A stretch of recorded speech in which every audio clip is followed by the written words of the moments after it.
Hi guys, ചെമ്പനീർ പൂവ് promo റിവ്യൂവിലേക്ക് എല്ലാവർക്കും സ്വാഗതം. അങ്ങനെ ചന്ദ്രമതി ശ്രുതിയെ അടിച്ച് അവശയാക്കി ശ്രുതി കരഞ്ഞുകൊണ്ട് ഒരു മുക്കിൽ ഇരിക്കുന്നുണ്ട്. രേവതി പറയുന്നത്, ആ നീലിമ വന്ന് പറഞ്ഞതുകൊണ്ടല്ലേ നമ്മൾ ഇതൊക്കെ അറിഞ്ഞത്. ശ്രുതിയുടെ അച്ഛൻ മലേഷ്യയിൽ നിന്ന് അയച്ച കാശാണ് എന്നല്ലേ പറഞ്ഞത്. പിടിച്ചു നിൽക്കാൻ വേണ്ടി എന്തൊരു നുണയാ പറയുന്നത് എൻ്റെ സച്ചിയേട്ടാ എന്ന് പറയുന്നുണ്ട് രേവതി.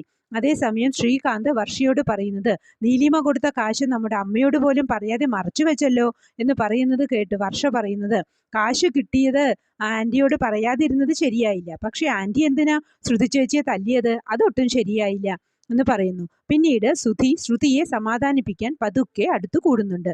ഇത് കണ്ട് ശ്രുതിക്ക് ദേഷ്യം വരുന്നത്, ശ്രുതി എനിക്ക് ദേഷ്യം വരുന്നുണ്ട് കേട്ടോ, ആന്റി ഇത്രയൊക്കെ എന്നെ തല്ലിയപ്പോൾ ശ്രുതി നോക്കി നിന്നില്ലേ, എന്നോട് എന്തുമാത്രം സ്നേഹമുണ്ട് എന്ന് എനിക്കിപ്പോൾ മനസ്സിലായി.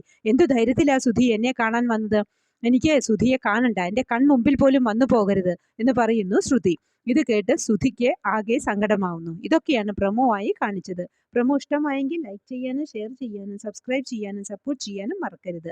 അടുത്തൊരു എപ്പിസോഡിന്റെ അടിപൊളി പ്രൊമോവുമായി വരുന്നതുവരെ കാത്തിരിക്കുക.